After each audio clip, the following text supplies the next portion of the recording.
आज का टॉपिक है standard 10th maths chapter number 3 pair of linear equation in two variable exercise 3.1 question number 6।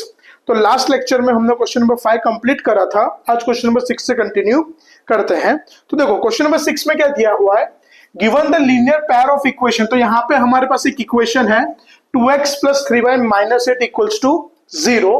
Write another linear equation in a two variable such that the geometrical representation of the pair so formed is intersecting lines, parallel lines and coincident lines। अब देखो question समझो आप लोग।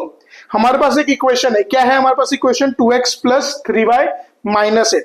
अब ये equation को हमको हमारा फर्स्ट इक्वेशन कंसीडर करके हमको यहाँ पे तीन अलग अलग इक्वेशन बनाने हैं। एक ऐसा इक्वेशन बनाना है कि अगर उस इक्वेशन और इस इक्वेशन की लाइन बने तो वो एक दूसरे को इंटरसेक्ट होनी चाहिए।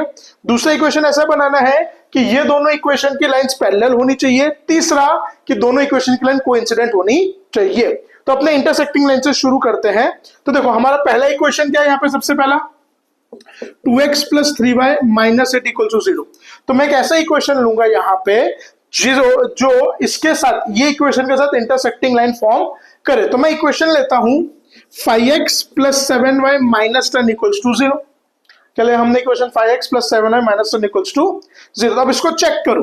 तो a1 की वैल्यू क्या है 2, b1 की वैल्यू क्या है 3, c1 की वैल्यू है -8, a2 की वैल्यू क्या है 5, b2 की वैल्यू क्या है 7, c2 की वैल्यू है -10। अब a1/a2 2/5, b1/b2 3/7।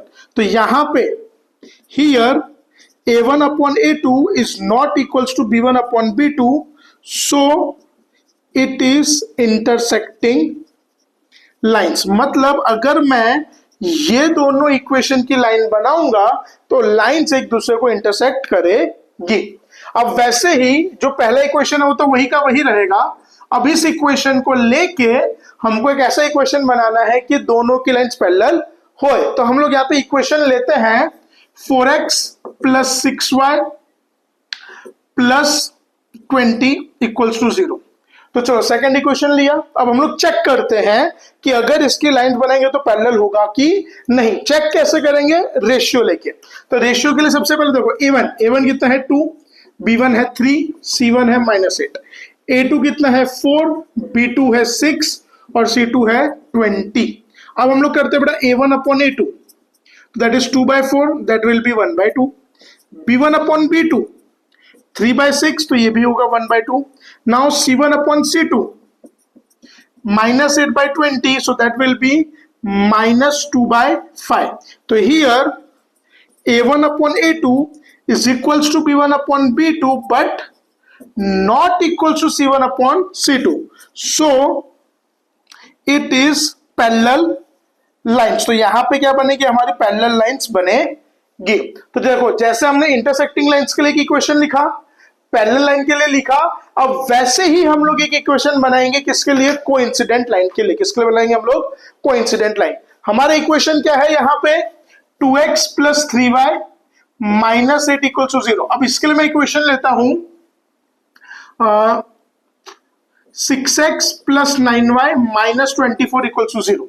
क्या इक्वेशन लिया हमने 6x + 9y - 24 = चेक करेंगे। तो a1 की वैल्यू क्या है 2, b1 की वैल्यू है 3, c1 की वैल्यू है -8, a2 की वैल्यू है 6, b2 की वैल्यू 9, c2 की वैल्यू -24। अब a1/a2 2/6, तो that will B 1/3, b1/b2 3/9, that is also 1/3, c1/c2 -8 by -24, minus cut 8/24, तो 1/3। तो here a1/a2 is equals to b1/b2 is equals to c1/c2, so lines, so it is coincident lines, correct. तो यहाँ पे तीनों का ratio same आया, इसके लिए हमारी लाइन कोइंसिडेंट है। अब क्वेश्चन नंबर 7 देखते हैं हम लोग। अब देखते हैं क्वेश्चन नंबर 7। तो देखो क्वेश्चन नंबर 7 में क्या दिया अपने को, draw the graph of the equation. हमारे पास दो इक्वेशन है। पहला इक्वेशन है x - y + 1 = 0। दूसरा इक्वेशन है 3x + 2y - 12 = 0। Determine the coordinates of the vertices of the triangle formed by these lines and the x-axis and shade the region of the triangle। तो देखो ये दो इक्वेशन है, तो ये दोनों इक्वेशन की हमको लाइन बनानी है ग्राफ में, और लाइन बनाने के बाद ये जो रीजन को शेड कर रहा है, जो ट्रायंगल बन रहा है वो रीजन को भी हमको शेड करना है, और जो ट्रायंगल बनेगा उस ट्रायंगल के हमको कोऑर्डिनेट्स भी बताने है। तो सबसे पहले हम लोग जो फर्स्ट इक्वेशन है उसकी लाइन बनाने के लिए इसके तीन सॉल्यूशन फाइंड करेंगे। तो देखो पहला इक्वेशन क्या है हमारे पास, x minus Y plus 1 equals to 0।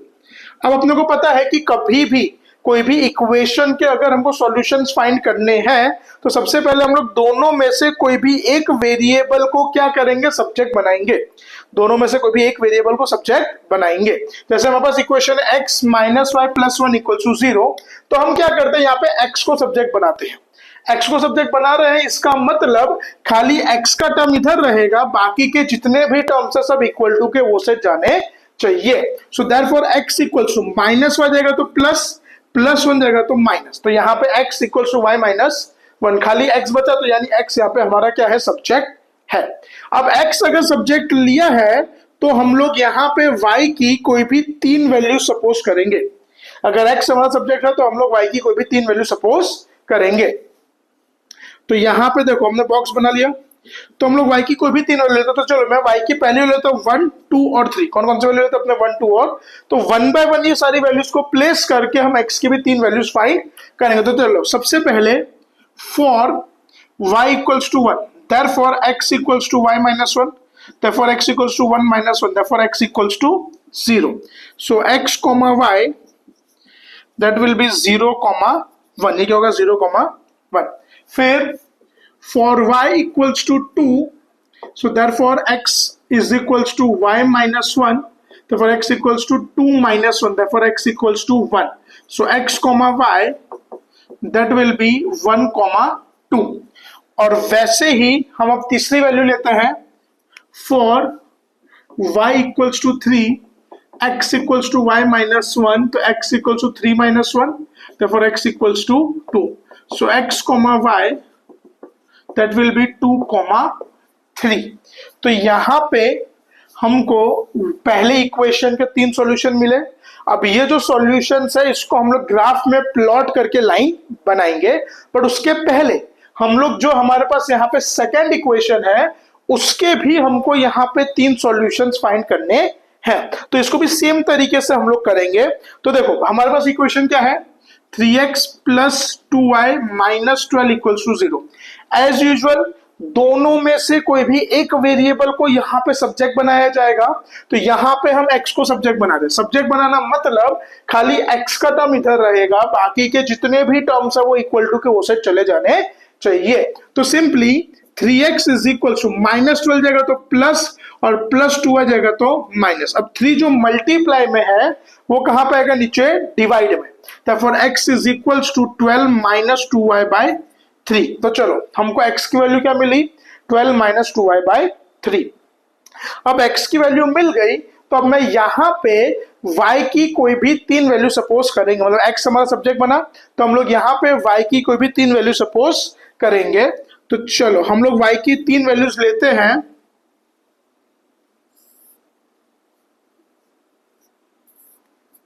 चलो पहली वैल्यू तो -3, दूसरी 0 और तीसरी लेते हैं अपने 3। अब ये वैल्यूज क्यों ली, क्योंकि डिनोमिनेटर में 3 है तो हमको कैलकुलेशन में इजी रहे इसके लिए हमने 3 के मल्टीपल्स लिए हैं।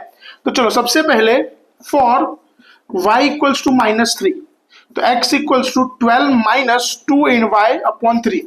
तो जहां पे भी y होगा वहां पे क्या आएगा, -3 आएगा, 2 इंटू -3, तो माइनस माइनस प्लस 2 3 जा 6 अपॉन 3, तो 12 plus 6 that will be 18, 18 by 3 तो दैट विल बी 6। तो पहला solution set x comma y that will be 6 comma -3। फिर वैसे ही फॉर y इक्वल्स टू क्या लेंगे 0, तो x equals to 12 minus 2y upon 3, तो x equals to 12 minus 2 into 0 upon 3, तो 2 इंटू 0 0, तो 12 बाई 3, तो 12 बाई 3 यानी x will be equal to 4। So x comma y that will be 4 comma 0। तो यहाँ पे दूसरी वैल्यू क्या है 4, वैसे ही हम लोग y की तीसरी वैल्यू लेते हैं, that is 3। For y equals to 3, equation का x is equals to 12 minus 2y by 3, 12 minus 2 into 3 upon 3, 2 3 जा 6, 6 बाई 3 तो 6 12 माइनस 6 तो 6 एंड 6 बाई 3 तो x इक्वल्स टू 2। तो हमारा तीसरा सॉल्यूशन सेट 2,3। अब ये तो जो लाइंस हमारे पास, ये तो जो सेट ऑफ सॉल्यूशंस आए हैं, इसको हम अब ग्राफ में रिप्रेजेंट करेंगे। अब इसके ग्राफ प्लॉट करते हैं। तो देखो हमारा जो पहला इक्वेशन था x minus Y plus 1 equal to 0, उसके 3 सॉल्यूशन थे 0 1 1 2 2 3। तो पहले इसका ग्राफ प्लॉट कर दो और इसकी लाइन अपने बनाते हैं। तो 0 1 x का 0 और y का 1, तो पॉइंट यहां पे आएगा। x का 1 y का 2, तो x का 1 ये रहा और y का 2 ये रहा। x का 2 y का 3, तो x का 2 ये रहा y का 3। अब इसकी हम लोग एक लाइन बना देते हैं।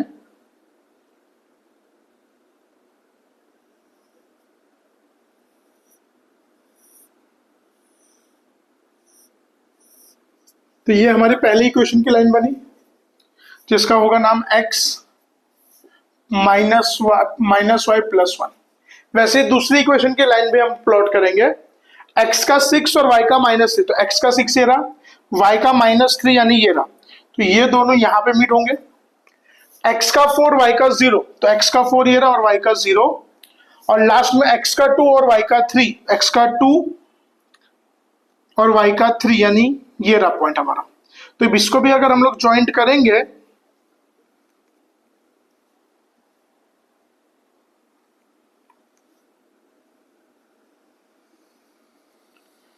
तो ये इसकी इक्वेशन आई। तो ये दोनों, इसकी इक्वेशन क्या है 3x plus 2y minus 12 equal to 0। अगर आप लोग क्वेश्चन में ध्यान दो तो क्वेश्चन में दो चीज बोली गई है कि जो हमारा ट्राइंगल बन रहा है विथ एक्स एक्सिस, देखो यहां पे आप लोग ध्यान दोगे तो दो ट्राइंगल्स बन रहे हैं। एक ये ट्राइंगल बन रहा है जो वाई एक्सिस के साथ बन रहा है, दूसरा ये ट्राइंगल बन रहा है जो एक्स एक्सिस के साथ बन रहा है। तो हमको एक्स एक्सिस वाले ट्राइंगल को शेड करना है। तो ये रहा हमारा एक्स एक्सिस का ट्राइंगल, मैं जिसको शेड कर रहा हूं, ठीक है। और दूसरी चीज क्या बोले कि उसके वर्टेक्स भी बताने, क्या बताना अपने को, वर्टेक्स। तो ये रहा पहला पॉइंट, तो पहला पॉइंट है उसका 2,3, x का 2 y का, दूसरा वर्टेक्स है उसका 4,0, x का 4 y का, और तीसरा है -1,0। तो ये ट्राइंगल का शेडेड भी ट्राइंगल आ गया और उसके वर्टेक्स भी आ गए। अगर आपको एग्जाम में y एक्सिस पूछा होगा तो आप इस ट्राइंगल को शेड करोगे और इसके वर्टेक्स आप लोग यहाँ पे प्लॉट करोगे। तो यहाँ पे ये एक्सरसाइज खत्म होती है।